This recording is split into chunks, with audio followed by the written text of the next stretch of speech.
ठाण्यातून एक धक्कादायक घटना समोर आली आहे। तंबाखू मागण्याच्या बहाण्याने एका व्यक्तीला लुटण्यात आलं आहे। आरोपीने त्याला मारहाण करत त्याच्याकडे असलेले 10,000 रुपये हिसकावून घेत पोबारा केला। या घटनेने खळबळ उडाली आहे। भाईंदर पूर्वेच्या नवघर पोलीस ठाण्याच्या हद्दीमध्ये हा धक्कादायक प्रकार घडला आहे। या प्रकरणात नवघर पोलीस ठाण्यात अज्ञात व्यक्तीविरोधात गुन्हा दाखल करण्यात आला आहे।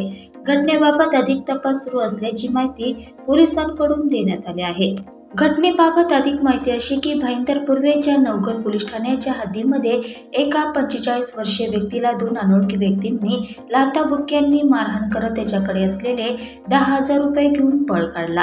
या प्रकरणात नवघर पोलीस ठाण्यात अज्ञात आरोपी विरोधात गुन्हा दाखल करण्यात आला आहे।